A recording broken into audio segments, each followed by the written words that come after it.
Mapagpalang araw po sa inyong lahat mga mahal kong kakilabot. Narito na po ang ikalawang yugto ng ating kwentong Anting-Anting ni Enteng, ang batang manunugis na iniiwasan ng mga aswang. Umpisahan na po natin ang kwento. Habang nagtatawanan ang mag-inang Lusing at Enteng, ay galit na nagmamasid sa kanila ang gabunang nakaengkwentro noon ni Damian. Maghanda ka, batang paslit. Ngayong alam ko na ang iyong tirahan ay ipapalasap kong muli sa iyo ang pait at sakit na naramdaman mo noon sa iyong ama.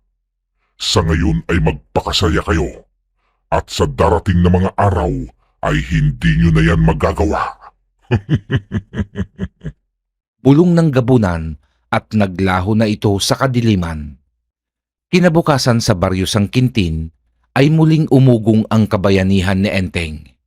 Walang laman ang usapan ng mga tao kundi ang gabing sinagupan Enteng ang aswang na nagnanais biktimahin ang anak ni Aling Tasing. Muling nabuhayan ng pag-asa ang mga tao sa baryo. Alam nilang may tutulong na sa kanila sa oras na salakayin sila ng mga alagad ng dyablo. Bagay na mas ikinabahala ni Lusing.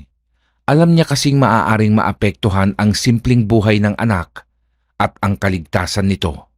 Ngunit para kay Enteng ay isa itong biyayang tungkulin na ibinigay sa kanya ng Diyos at handa siyang tumulong sa oras na may mga ilangan ng tulong sa kanya.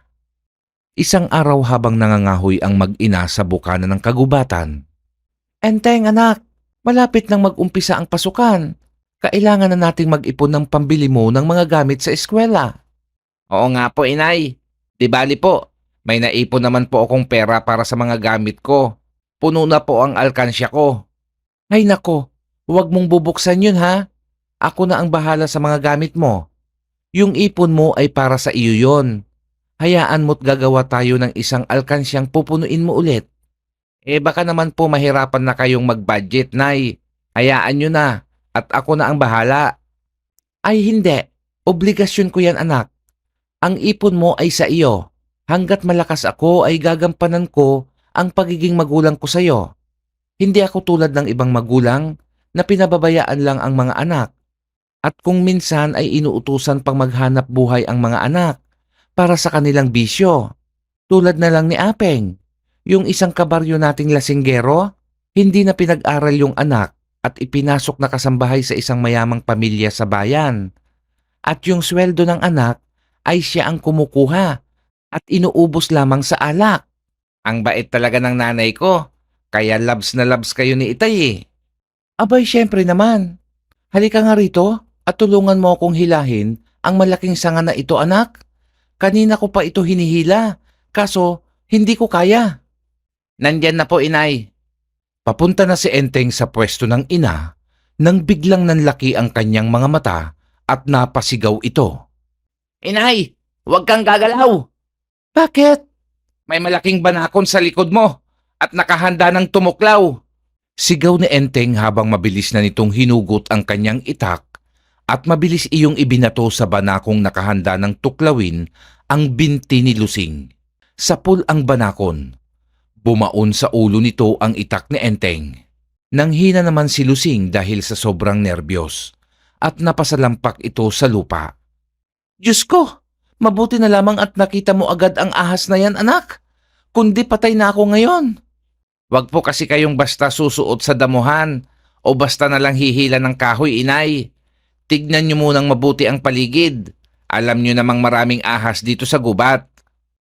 Samantala sa pinakasulok ng gubat, kung saan ay hirap ng pasukin ng liwanag ng araw dahil sa nagtataasan at naglalakihang puno, ay isang plano ang kasalukuyang pinagpupulungan ng mga aswang sa pamumuno ng gabunang nais maghiganti kay Enteng. Simula mamayang gabi ay umpisahan nyo na ang paghahasik muli ng karahasan at lagim sa baryo San Quintin upang maisagawa ko ang plano kong pagsira sa kinabukasan ng batang si Enteng. Malaki ang utang sa akin ng pamilyang iyon.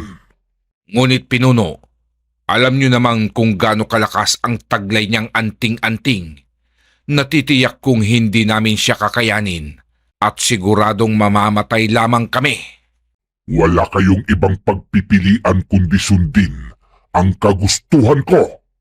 Dahil ang sinumang sumuway sa aking utos ay papatawan ko ng parusang kamatayan. Naiintindihan nyo? Opo, pinuno! Sabay-sabay na tugon ng mga aswang. Nasisiguro kong hindi mo magugustuhan ang aking gagawin, Enteng. Hintayin mo ang bagsik ng aking paghihiganti. 4:30 ng hapon ay abala pa rin ang mag-ina sa pag-aayos ng lulutuin nilang kahoy upang gawing uling. Anak, ikaw na muna ang bahala dito at ako'y magluluto na ng hapunan. Pag natapos mong maisalansa ng mga kahoy, ay magpahinga ka na rin ha? Opo, Nay. Sige po, ako na po ang bahala dito. Magluto na po kayo at medyo gutom na rin po ako. Iniwan na ni Lusing ang anak at nagmamadali na itong naghanda ng mailulutong pagkain. Pinalatan nito ang isang piraso ng balinghoy at hiniwa iyon sa maliliit na piraso upang ihalong pandagdag sa isasaing nitong bigas. Madalas gawin iyon ni Lusing. Isa kasi iyon sa kanyang paraan upang makatipid ng bigas. At habang nakasalang ang kanyang sinaing, ay binalot naman nito sa dahon ng saging ang ilang piraso ng kabuting saging na nakuha nila sa gubat habang sila ay nangangahoy kanina. Matapos niya iyong balutin ay isinalang naman niya iyon sa gilid ng kalan upang ito ay maluto na siya nilang uulamin ng anak. 5:50 ng hapon nang umakyat ng bahay si Enteng at sakto naman nakapaghain na ang ina. Tamang-tama ang dating mo, anak. Lagyan mo na ng tubig ang tabong hugasan natin ng kamay at kumain na tayo. Agad namang sinunod ni Enteng ang ina at nagmamadali na itong naupo sa lamesa. Ang sarap nito, inay. Inihaw na kabuti. Uwi ka ni Enteng habang nagsasandok ng kanin sa kanyang plato. Nasanay si Enteng sa mga simpleng pagkain na madalas ay nakukuha lamang nila sa tabi-tabi. Mga damo kung ituring ng ibang tao pero isang masustansyang biyaya para sa tulad nilang mahirap lamang. Matapos silang kumain ay nagpresenta si Enteng na siya na ang maghuhugas ng kanilang pinagkainan. Habang abala siyang naghuhugas ay bigla siyang napatigil at napahawak sa kanyang dibdib. Bahagya kasi siyang napaso sa pag-init ng kanyang kwintas. Mula sa banggirahan ay agad niyang iginala ang kanyang paningin sa paligid. Maliwanag noon ang buwan kaya malinaw niyang nakikita ang mga gumagalaw sa labas. Ngunit tanging mga palakang karag na nagkalat sa lupa ang nakita niyang nanghuhuli ng insektong kakainin. Tumingala naman siya sa mga puno sa paligid ng kanilang bahay at tanging mga manok na nagsisiksikan sa sanga ang kanyang nakita. Bakit kaya umiinit ang kwintas ko? Wala namang aswang sa paligid. Nagtatakang tanong niya sa sarili. Nagkibit balikat na lamang siya at muling ipinagpatuloy ang paghuhugas. Hindi naman nagtagal ay nawala na rin ang pag-init ng kanyang kwintas. Nang matapos siya ay isinara na niya ang pinto sa kanilang kusina at nagtungo na sa kanilang silid at nahiga sa tabi ng kanyang ina na noon ay kasalukuyang nakikinig ng paborito nilang dula sa debateryang radyo. Ay, kanina pa nag-umpisa ang inaabangan nating dula, inay? Kakasimula pa lang, sakto ang dating mo. Magkatabing nakinig ng dula sa radyo ang mag-ina. Nakayakap pa noon si Enteng kay Lusing, bagay na nakasanayan na ng batang bida simula ng pagkabata. Dahil sa pagod ay hindi na natapos ni Enteng ang pinapakinggan sa radyo at ito ay nakatulog na. Napangiti naman si Lusing nang marinig na naghihilik na ang anak. Kinabukasan ay nagising si Enteng na wala sa kanyang tabi ang kanyang ina. Mabilis na siyang tumayo ng higaan at niligpitan ito. Nagtungo siya sa kusina at nakita niya ang sinangag at pritong itlog sa ibabaw ng lamesa. Napangiti siya dahil sa masarap na almusal na inihanda sa kanya ni Lusing. Tumanaw siya sa bintana ng kusina kung saan ay matatanaw niya ang lugar ng kanilang pinaglulutuan ng uling at nakita niyang sinisigaan na iyon ni Lusing. Magandang umaga, Nay. Mamaya na po sana yan at mag-almusal na muna po tayo. Gising ka na pala, anak. Sige, kumain ka na dyan at susunod na ako. At hindi nga nagtagal ay umakyat na si Lusing ng bahay at sinabayang mag-almusal ang anak. Matapos nilang makapag-agahan at matapos ang mga trabahong bahay, ay nagpaalam si Enteng sa ina na makikipaglaro lamang ito saglit sa kanyang mga kaibigan. Pinayagan naman ito ni Lusing at binilinan ang anak na huwag kalilimutang isuot ang kanyang kwintas. Lagi naman pong nakasuot sa akin ang kwintas ko, inay. Bilin kasi ni itay na huwag ko po itong huhubarin. Mabuti na ang nakakasiguro. Alam mo naman dito sa baryo natin, nagkalat ang mga masasamang nilalang. Habang abala si Lusing sa pagdidilig ng tanim niyang gulay sa bakuran, ay isang estrangherong lalaki ang napadaan. Makisig ito at masasabing gwapo. Magandang araw, Binibini. Maaari ba akong makiinom?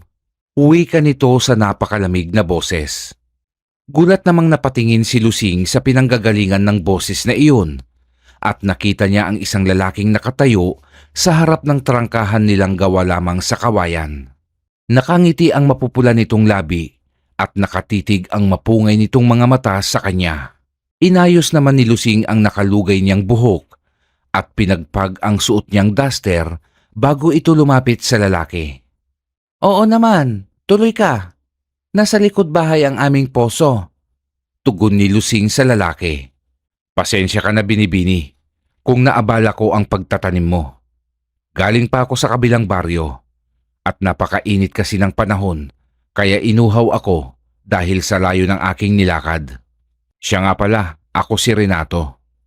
Uwi ka ng lalaki, sabay abot ng kamay nito kay Lusing. Ako naman si Lusing.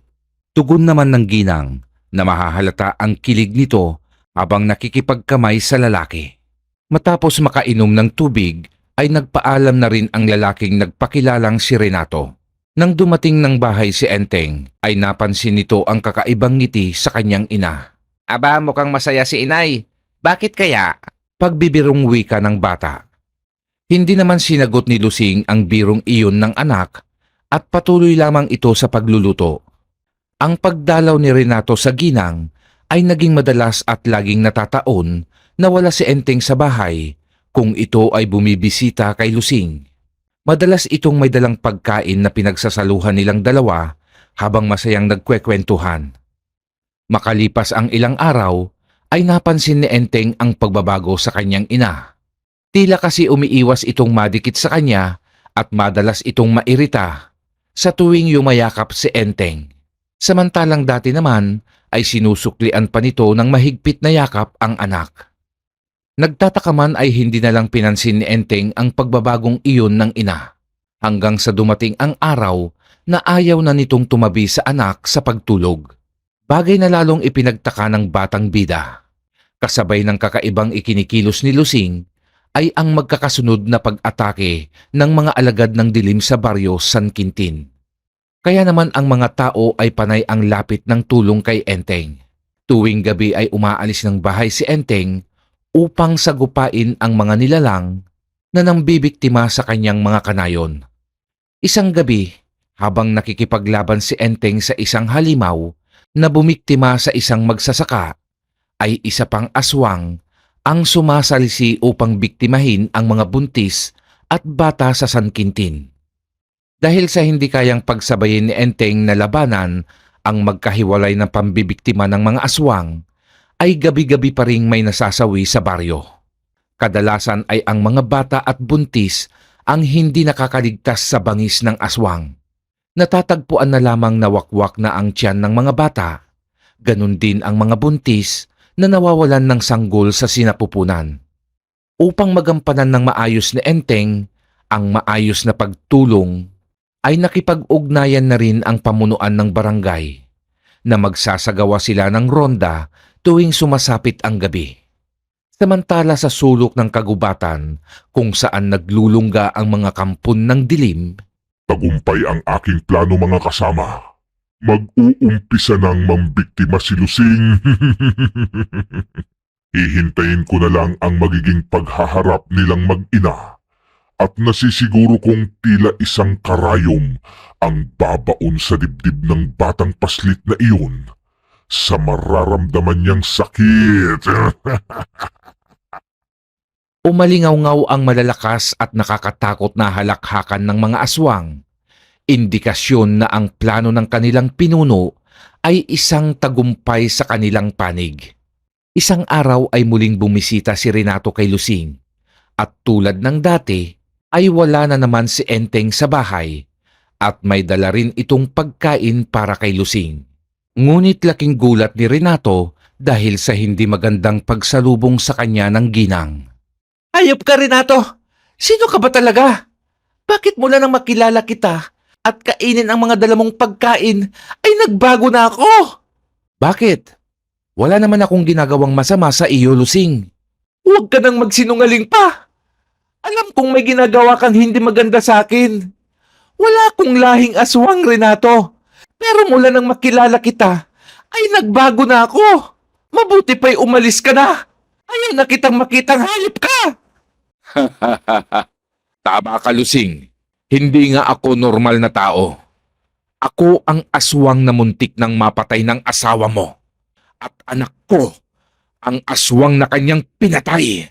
At bilang paghihiganti, ay plinano ko talagang iyang gawin ka upang kayong mag-ina ang magpatayan.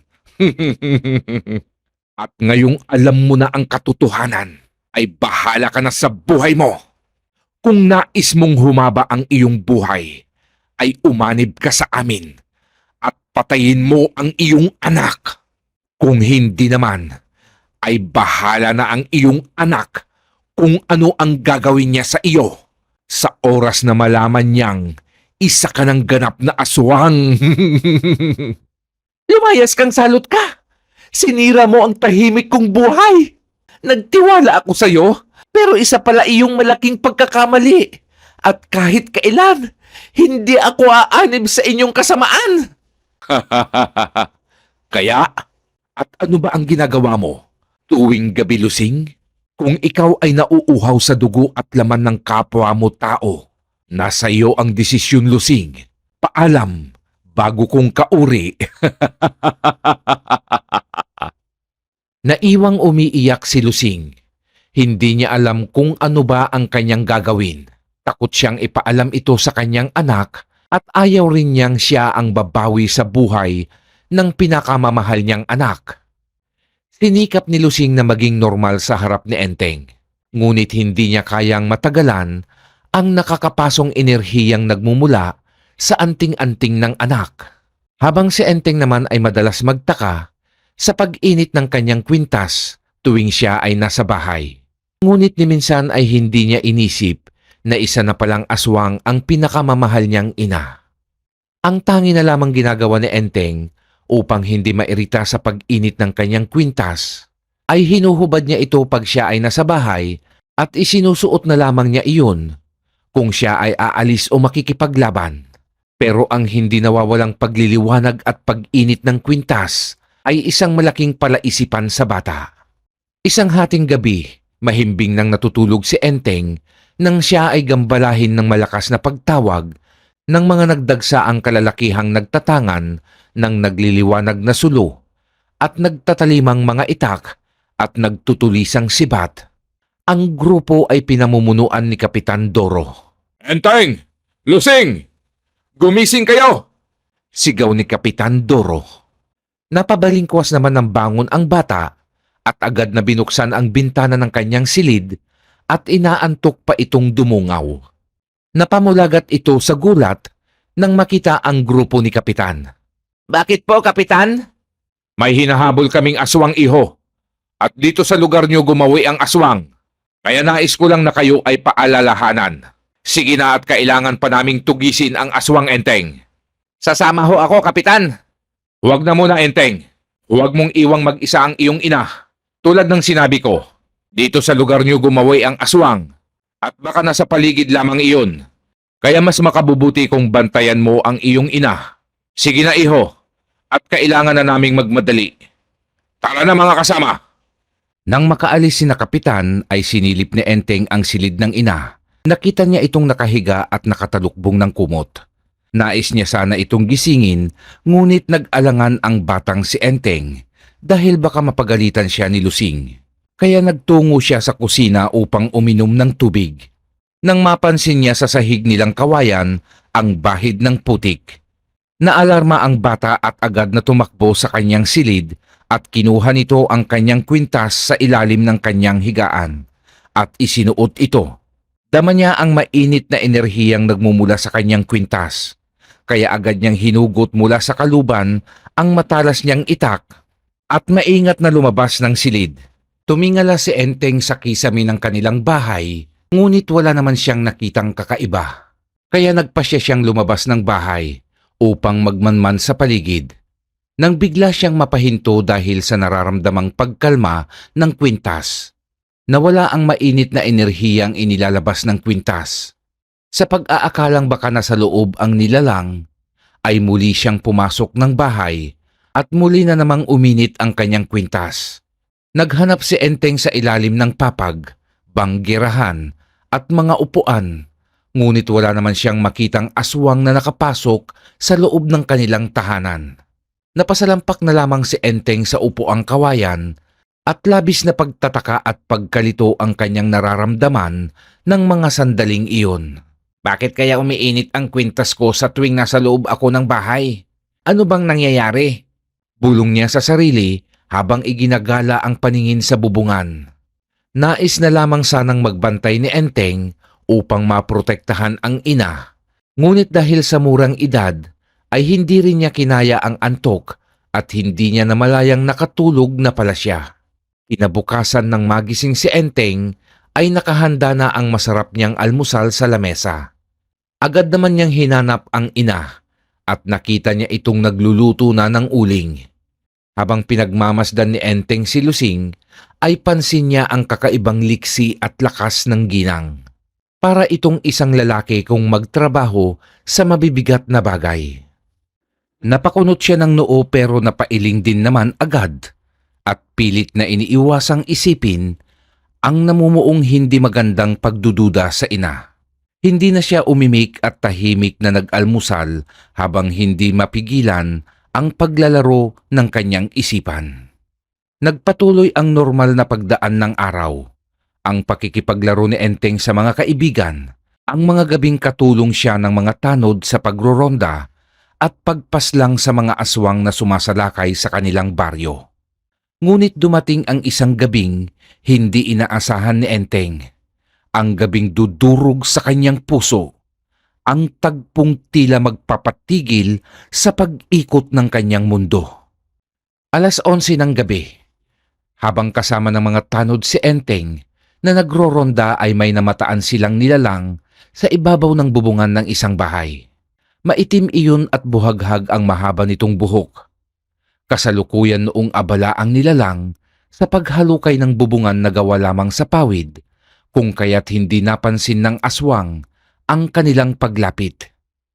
Sumenya si Kapitan Doro sa kanyang mga tanod at maingat na naghiwa-hiwalay at pinaikutan ang bahay kung saan naroroon ang aswang. Habang si Enteng naman ay maingat na umakyat patungo sa bubungan.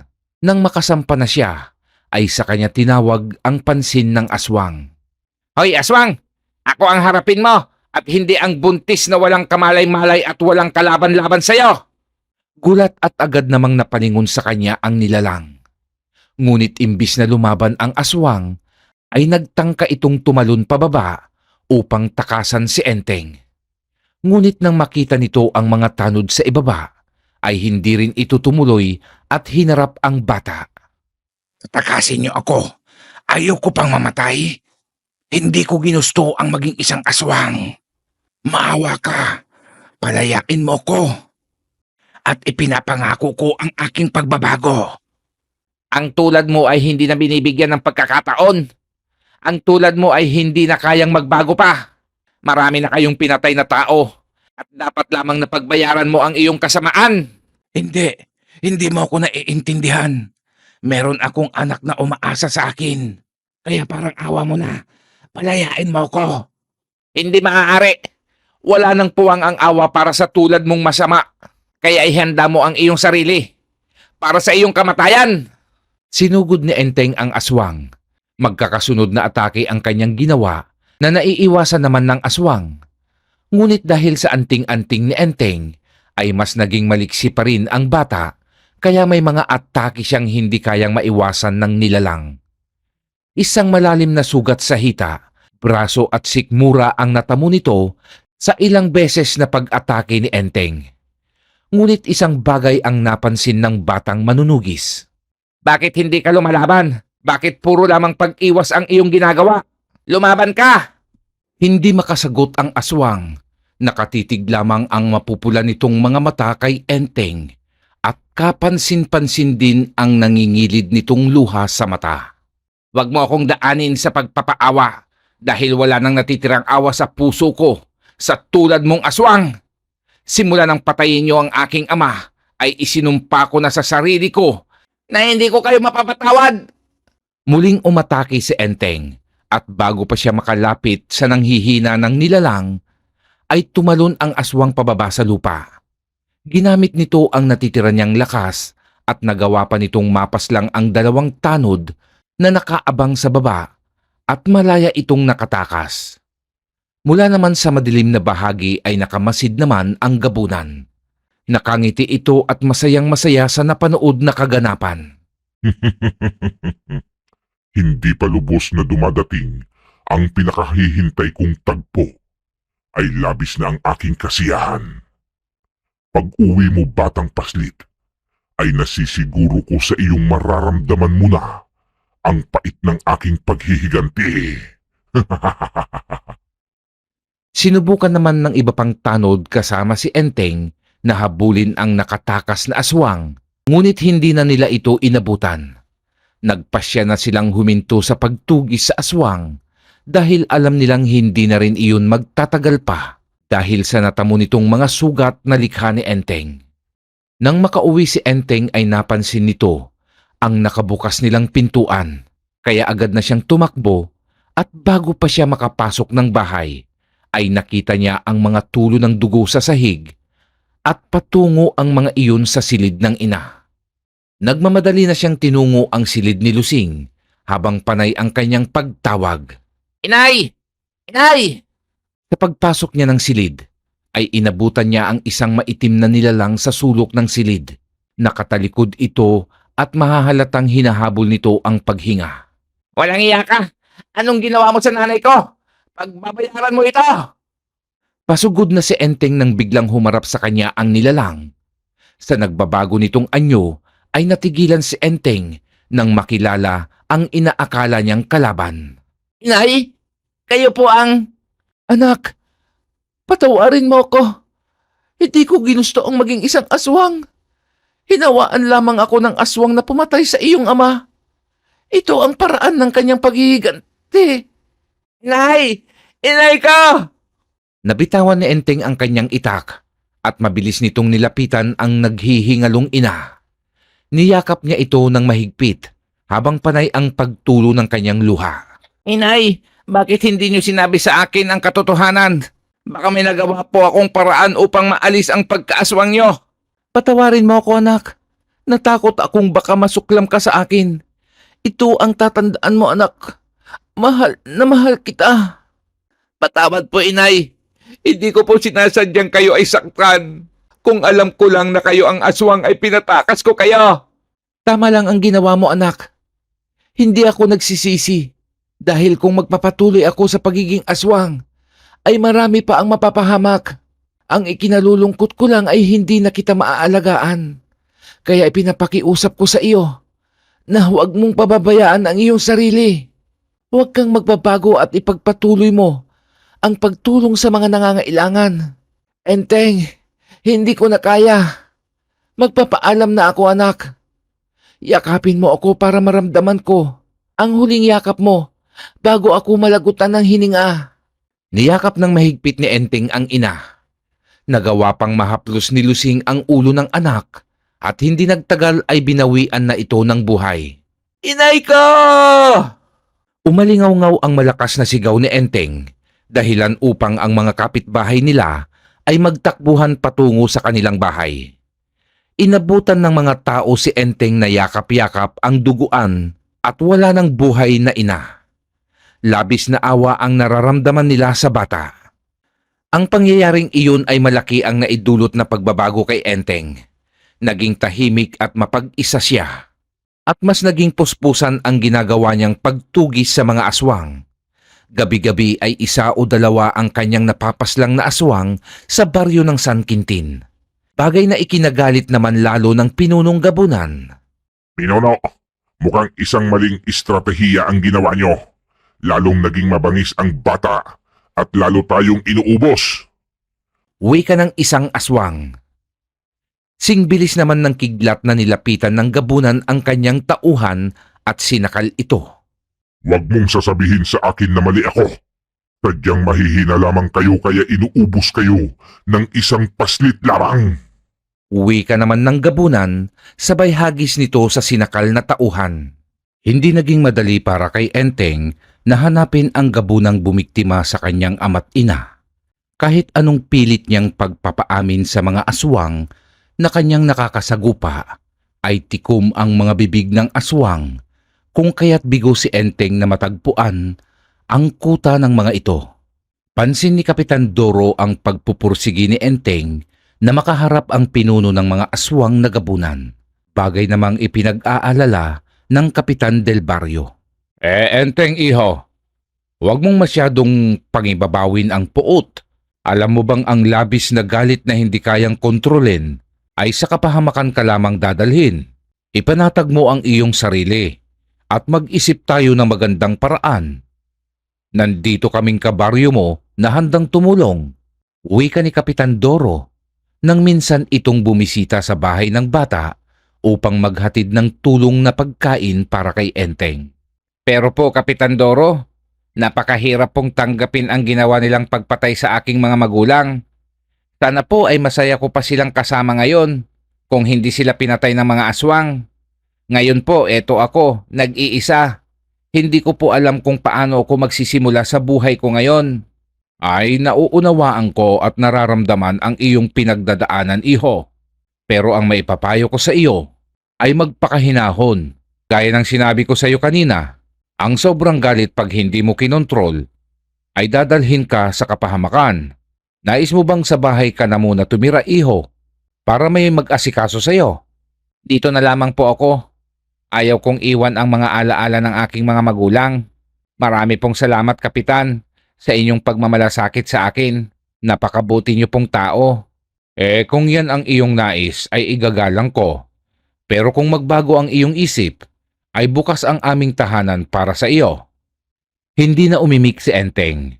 Tanging pagtango na lamang ang kanyang itinugon sa kapitan. Sa mura niyang edad, ay hindi pa niya lubos na nauunawaan ang mga payo ng Kapitan Del Barrio. Isang araw nang maisipan ni Enteng na hanapin ang kuta ng mga aswang. Tanging ang kagubatan lamang ang alam niyang maaaring pagkublihan ng mga aswang. Kaya gabi pa lang ay tinipon niya sa isang bag ang mga dilatang maaari niyang kainin sa kanyang paglalakbay. Buo na ang kanyang desisyon na hanapin ang gabunang may kagagawan sa maaga niyang pagkaulila. Madaling araw nang pasukin ni Enteng ang madamo at makahoy na kagubatan. Sinadya niya iyon upang walang makaalam sa kanyang gagawin. Ayaw niya kasing may pipigil pa sa kanyang plano o magpipilit na samahan pa siya. Dahil sa matatayog at makakapal na punong kahoy sa gubat, ay makapal ang hamog nang makapasok siya doon. Napakalamig ng hangin na sumalubong at dumadampi sa kanyang balat. Kung kaya't hindi niya maiwasang makaramdam ng ginaw, lalo't manipis lamang ang kanyang damit. Habang patuloy ang kanyang paglalakad, ay muling nanariwa sa kanyang alaala ang mga panahong kasama niyang nangangahoy at nag-uuling ang kanyang mga magulang. Ang mga alaalang sila'y masayang nagbibiruan habang nagtatrabaho, ang pagtulong sa kanya ng ama't ina sa tuwing siya ay natatalisod at nadadapa, ang haplos ng kanyang ina sa tuwing ginagamot ang kanyang sugat at ang kanilang mga ngiti sa tuwing sila ay natutuwa sa kanyang mga biro at pagpapatawa. Hindi napigilan ni Enteng ang umiyak. Napahagulgol siya habang binabaybay ang masukal at makipot na daan patungo sa pinakapusod ng kagubatan. Nang walang ano-ano'y naggulat siya sa paggalaw ng mga talahib. Dinig din niya ang pagkaluskos sa paligid. Agad siyang nagtungo sa malaking ugat ng matandang puno na malapit lamang sa kanyang kinaroroonan. Hindi nagtagal ay lumabas ang dalawang lalaki na may bitbit na baboy ramo. Kitang-kita ni Enteng ang sariwang atay na kinakain ng dalawang lalaki at kasabay nun ay ang pag-init ng kanyang kwintas. Kaya alam niyang hindi normal ang dalawang lalaking iyon. Ang hirap ng ganito, bro. Dieta tayo ngayon sa karne ng tao. Puro na lang hayop ang nilalantakan natin. Oo nga eh. Mas malinamnam pa rin ang laman ng tao kumpara sa hayop. Ayaw kasing aminin ni Pinuno na mali ang diskarte niyang galawin pa ang ina ng batang iyon sa baryo sang Quintin. Nadali na nga niya yung ama. Pinakialaman pa yung asawa. Eto tuloy tayo. Laylo sa pambibiktima ng tao. Wala. Sablay din si Pinuno. Ayaw lang umamin. Dahil lang sa peklat. Hindi na niya tinantanan ang pamilya nung mag-uuling. Biro mo bro, ang lakas pala ng tangang anting-anting ng bata. At sa liit ng batang yun ilang kalahi na natin ang naitutumba? Halos iilan na lamang tayo ah. Oo nga Kaya magdoble ingat tayo. Dahil sa oras na matuntun tayo ng batang iyon, siguradong ubos tayo bro. Sa impyerno, wala nang malinamnam na karne ng tao doon. Sabay na nagtawanan ang dalawang aswang habang sila ay patungo sa kanilang kuta. Dinig ni Enteng ang kanilang pag-uusap, ngunit imbis na atakihin sila ni Enteng, ay minabuti nitong magtimpi at sundan ang mga halimaw upang hindi na siya mahirapan pa sa paghahanap sa kuta ng mga ito. Maingat siyang nagpapapalit-palit na nagtatago sa mga malalaking puno hanggang sa marating na nila ang kuta ng mga halimaw na aswang. Tila isang baryo iyon na may mga kubo, ngunit kakaunti na lamang ang mga aswang na naninirahan. Humanda kayo ngayon sa akin at uubusin ko kayo. Galit na sambit ni Enteng sa sarili habang nakahawak sa kanyang umiinit na kwintas. Sa galit ay aatake na sana ang paslit. Ngunit bigla niyang naalala ang sabi ng kanyang ama na ang aswang ay mas malakas pagsapit ng gabi at mas mahina ang mga ito sa araw. Kaya naman napatingala si Enteng, ngunit hindi niya malaman kung gabi na ba o may araw pa dahil na rin sa hindi makapasok na sinag ng araw sa lugar na iyon. Kaya saglit siyang napahinto at napaisip. Kung umaga ako umalis ng bahay, ay maaaring hapon na ngayon at malapit ng gumabi. Kung susugurin ko sila ngayon, ay baka hindi ko sila kayanin kahit pa may anting-anting ako. Hindi bali sana kung isa o dalawa lang ang kalaban ko. Mabuti pa siguro kung ipagpabukas ko na lang ang pagsugod. Bulong niya sa sarili. Naghanap si Enteng ng ligtas na mapagtataguan. Isiniksik niya ang sarili sa malalaking ugat ng matatandang puno sa kagubatan. Nagising si Enteng sa mga ibon na noon ay nag-aawitan sa itaas ng mga puno. Isang indikasyon na umaga na ng mga oras na iyon. Lumabas si Enteng mula sa malaking ugat na kanyang pinagtataguan. At mula doon ay tanaw niya ang kuta ng mga aswang na tahimik at walang mga nilalang sa labas. Mababakas ang tuwa sa mukha ni Enteng, ngunit hindi pa siya agad umatake. Naglabas siya ng isang dilatang sardinas at pandilimon na kanyang binaon at kumain muna siya upang magkaroon siya ng sapat na lakas sa pakikipaglaban. Matapos niyang kumain ay naglakad na ito patungo sa loob ng kuta ng mga aswang na gabunan. Tahimik pa rin ang paligid na animo abandonado na ang lugar. Sinubukan ni Enteng na pasukin ang isang kubo, ngunit wala iyong laman. Kung kaya't muli siyang naglakad patungo sa isa pang kubo, ngunit sa kanyang pagpasok ay wala pa rin iyong laman. Nang mapansin ni Enteng ang isang kubong nag-iisang nakatayo sa pinakadulo. Nagduda ang bata na maaaring iyon ang kubo ng hinahanap niyang pinuno ng mga gabunan na pumaslang sa kanyang mga magulang. Agad niya iyong tinungo. Ngunit bago pa siya makarating, ay nakarinig siya ng malalakas na huni ng uwak. Napatingala si Enteng at nakita niya ang kawan ng mga uwak na may mapupulang mga mata at bumubulusok ang mga iyon na patungo sa kanya. Agad namang hinugot ni Enteng ang kanyang itak. Kasabay ng paghugot ng kanyang itak, ay naglabas naman ang kanyang kwintas ng dilaw na enerhiya at dumaloy ang tila kuryenteng iyon sa kanyang katawan. Hinarap ni Enteng ang mga uwak na lumusob at nais siyang saktan. Taga dito taga doon ang kanyang ginawa hanggang sa maubos ang mga ito. Pagkatapos ng mga uwak, ay naglabasan naman ang mga aswang na naglalakihan ang mga katawan at nagtatangkaran, kabilang ang punong gabunan na nais paslangin ni Enteng. Maligayang pagdating sa lugar kung saan ka ililibing, Enteng. Ikaw ang matagal ko nang hinahanap. Papatayin kita tulad sa ginawa mo sa aking ama't ina. Hoy, kutong lupa.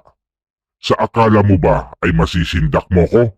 Tignan natin ang bangis ng iyong anting-anting dito sa aming lungga. Mga kasama, ano pang hinihintay nyo? Paslangin na ang kutong lupang yan. Nagsimulang umatake ang mga aswang na hindi bababa sa 6. Sabay-sabay nilang inatake si Enteng. At dahil sa maliit si Enteng, kumpara sa mga aswang na kanyang katunggali, ay naging bentahe ito para sa kanya. Nagagawa niyang lumusot sa pagitan ng mga paa ng mga aswang at tinataga niya ang mga paa ng mga ito. Sa bawat aswang na napapaluhod, ay agad niyang tinatagpas ang leeg nito. Nang maubos ang mga aswang na tauhan ng gabunan, ay nanghihina at dugo ang humarap si Enteng sa pinuno. Magaling bata, labis mo akong pinahanga. Pero may lakas ka pa bang labanan ako? Sa dami ng sugat sa iyong katawan? Hanggang sa huling hininga ko, ay kakayanin ko. Mapatay lang kita.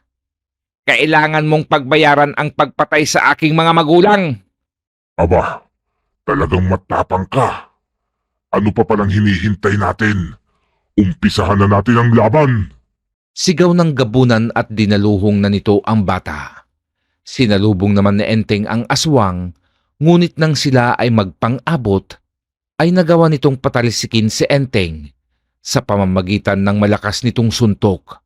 Sa pagbagsak ni Enteng sa lupa, ay nagpagulong-gulong pa ito. Hindi pa man nakakatayo ang batang paslit, ay sumugod na naman ang gabunan. Katapusan mo na, bubwit! Inihanda ng gabunan ang kanyang matutulis na kuko at pinakawalan nito ang kanyang kamao upang tapusin na ang buhay ni Enteng. Ngunit biglang nagliwanag ang kwintas ng bata at tila naging isa itong kalasag na bumalot sa buong katawan ni Enteng. Tumalbog ang atake ng gabunan kung kaya't napaatras ito. Anong klaseng kapangyarihan ang tangan mo? Sa dami na ng antingerong nakaharap ko, ay sa iyo ko lang nakita ang ganyang kalakas na uri ng anting-anting. Hindi ko rin alam. Basta't ang alam ko ay ito ang anting-anting na papatay sa'yo. Sigaw ni Enteng at tinalon nito ang gabunan. Sumalampak si Enteng sa balikat ng aswang at buong lakas na itinarak sa mata nito ang hawak niyang itak. Bumaon ang itak sa kanang mata ng gabunan at tumagos iyon sa batok ng aswang. Hindi na nagawang makapagsalita pa ng aswang dahil bumagsak na ito sa lupa na wala ng buhay. Si Enteng naman ay napahiga rin sa lupa na labis ang panghihina. Inay, itay, tapos na ang laban ko sa aswang na pumatay sa inyo. Sana po ay matahimik na po ang inyong kaluluwa sa langit. Wika ni Enteng at nawalan na ito ng malay. Sa kanyang paggising ay nasa loob na siya ng isang kubong hindi pamilyar sa kanya. Maraming nakasabit na tuyong dahon at kung ano-ano pang bote na naglalaman ng iba't ibang kulay ng likido at langis.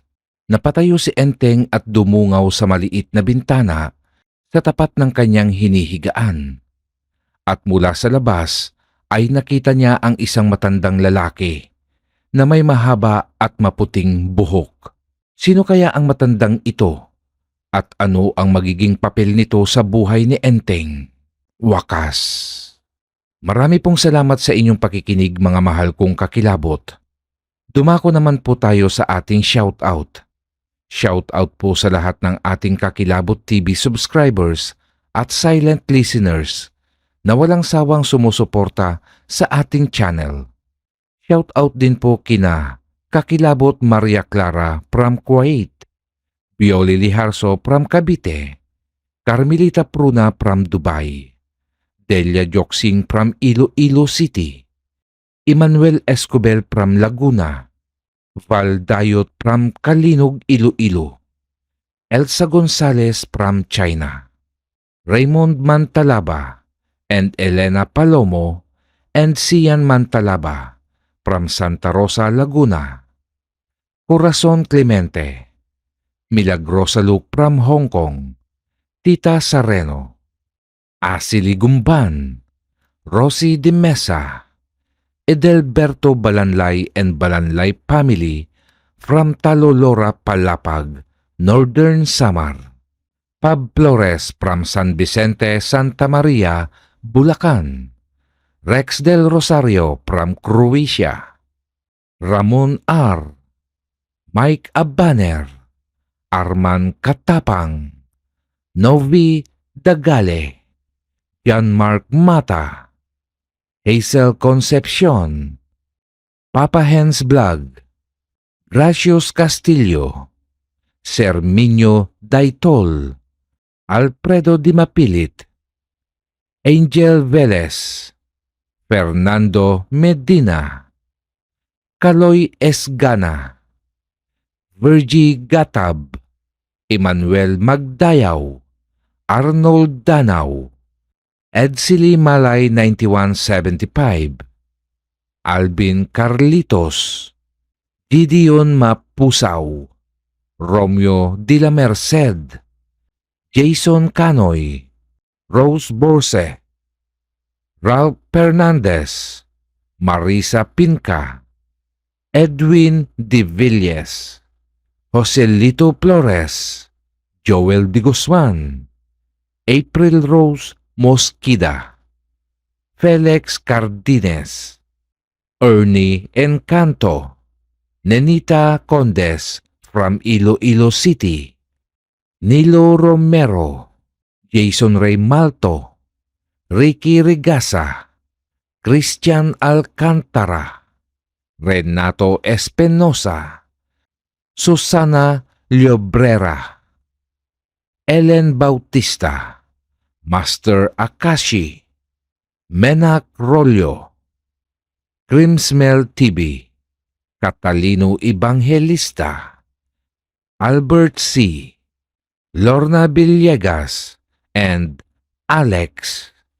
Marami pong salamat sa inyong lahat, mahal kong kakilabot. Kita-kits po tayo sa susunod nating kwento.